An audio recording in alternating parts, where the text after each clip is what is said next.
What's up guys, I'm Penance and this is my video walkthrough for the Discipline Priest Mage Tower Challenge. In this video, I'm going to show you how to complete the quest, Fel Totem's Fall, which unlocks the Ascended Watch appearance for Light's Wrath. To make this encounter easier, I created some Weakauras, which I've included along with the combat log for my kill in the description. So this quest requires you to defeat Tugar, Blood Totem, and Jorn Mog, the Behemoth. Tugar has 4 abilities, the first of which is called Fel Burst. It's a 2.5 second cast, causing massive damage, and he casts this roughly every 20 seconds. It does between 3 and 4 million damage. The damage from Fel Burst will ramp up significantly the longer Tugar remains alive. Make sure you have 2 focused will stacks and a power word shield every time he casts it, and you're gonna eat it. You can fade for 10% damage reduction every other cast. Save your major damage reductions, pain suppression and barrier for the later casts. We're talking sub 20%, sub 30%. You're gonna need those. There is also a way to use Fade to drop Threat onto your Mindbender while Tugar is casting Fel Burst. This will allow you to avoid taking damage altogether, but I wasn't able to reliably reproduce this, so it didn't prove to be an effective tactic for me. His next ability is called Fel Shock. It's an instant ability and causes moderate damage and applies a dispellable debuff. I opted to dispel this immediately because I found that failing to do so caused me to fall behind on healing and damage. Tugar will cast Earthquake once every minute, causing 3 stalactites to fall from the ceiling and summoning adds at the end of the cast. If the adds are not killed quickly, they will hatch into worms that need to be killed ASAP. The most effective way of dealing with the eggs is to cast Halo when they spawn. This will get them very low, but you'll still need to dot them to finish them off. It will not one-shot them. There are 2 different ways you can do this fight. If you fear Tugar at the end of his Earthquake cast, the stalactites will fall, but the adds will not spawn, allowing you to focus on DPSing the boss the entire time. I found this to be significantly easier than trying to target swap and waste mana dotting the eggs each time. This fight is a very long and unforgiving battle of attrition. The most challenging part of the fight is meeting the DPS requirement of killing Tugar without running out of mana. Electing to kill the adds significantly increases the DPS and mana requirement, and I found it to be an ineffective strategy for me. If you decide to kill the adds, then you can use Psychic Scream to fear every other Fel Burst. This strategy would be safer and better if you're undergeared or if you do not have a Pride As. His final ability is called Fel Surge Totem. It will stun the player for 5 seconds if not disposed of quickly. Jorn Mog is the other boss that you have to kill. He has 2 phases. Each phase lasts roughly 30 seconds. From here on out, I will refer to them as the up phase and the down phase. So the up phase, he casts Sonic Scream. It's a 3-second cast, and it does about 1 million physical damage. And if you get interrupted by if you are casting when he finishes casting, it will school lock you for 6 seconds. Stop casting when he casts this spell. Do not get kicked. It is very bad.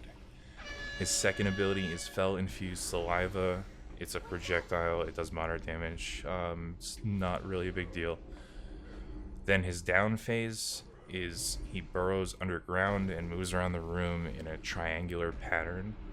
I really don't know how he chooses where he's gonna go because it seemed completely random with no way to bait it or control it.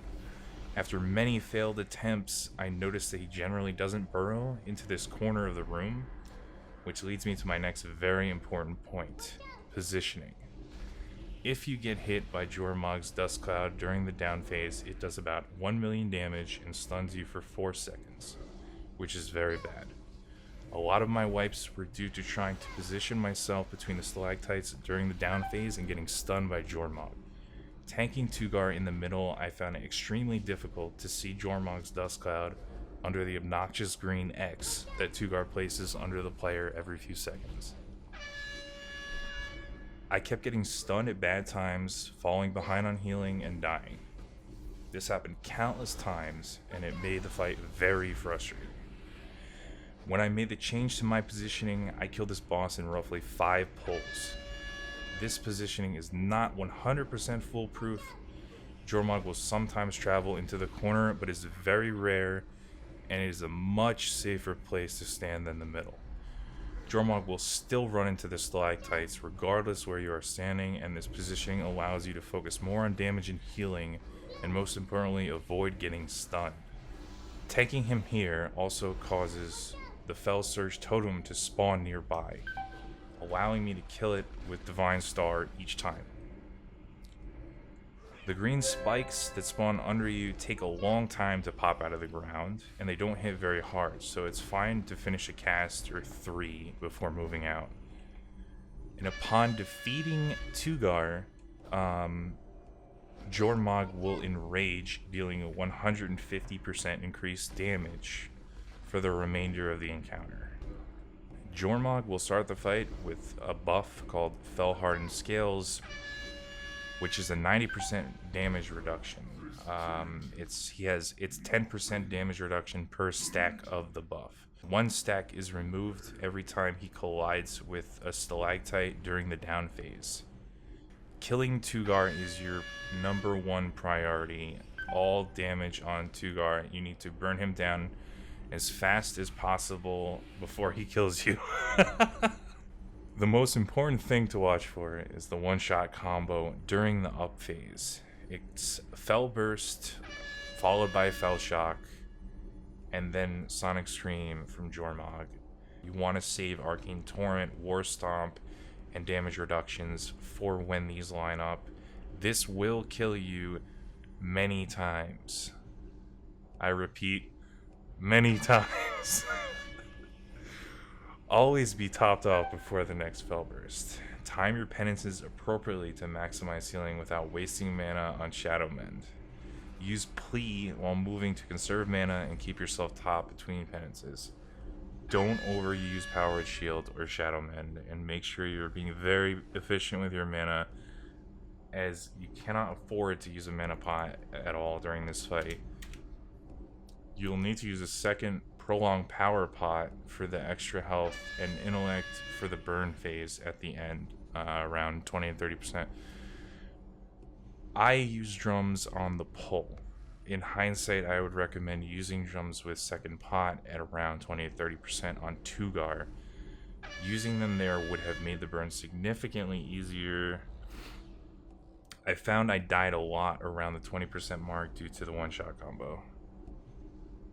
Gearing and legendaries. For trinkets, I chose to use Darkmoon Card Promises and Fury of the Burning Sky, which is the Botanist trinket.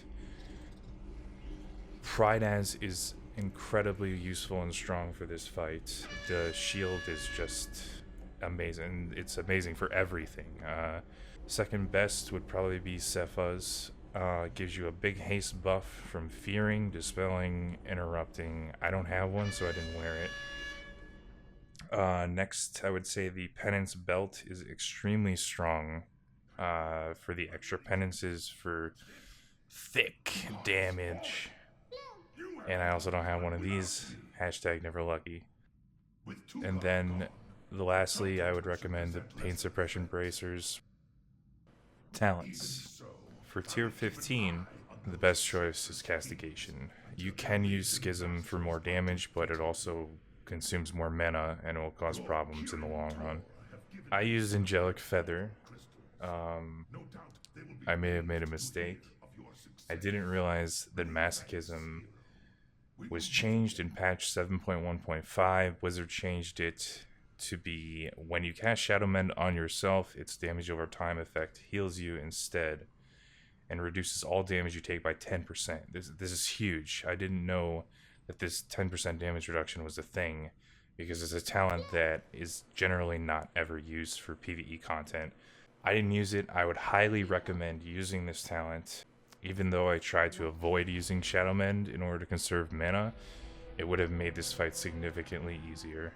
Shining Force does not work to interrupt any of his abilities, so I would not recommend taking that talent. I tested it, it doesn't work. Twist of Fate is what I chose for the level 75 talent, and it gave me about a 20% uptime, increased damage and healing for times when you're dipping low, especially at the end of the fight. It's very useful. You can also run Power Infusion for this tier for extra damage.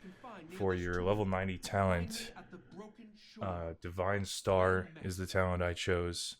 Halo is also viable depending on what strategy you are using, whether or not you decide to kill the ads or whether or not you fear the earthquakes and ignore the ads. If you are under geared and you don't have a lot of health, you can run Clarity of Will. For your level 100 talent, I chose Purge the Wicked for extra damage. I prefer Purge the Wicked in almost all situations. It's honestly an amazing talent, and it's very hard to beat. Grace is also viable for this encounter. For stronger shields, if you are having trouble living, it will help.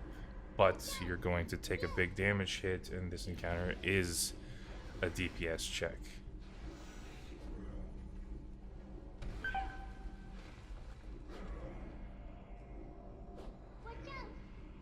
I think that covers just about everything, guys. If you found this video helpful, toss me a thumbs up and feel free to ask questions in the comments below. If you're interested in more content, you can subscribe to my YouTube channel for updates and follow my stream on Twitch for more live gameplay.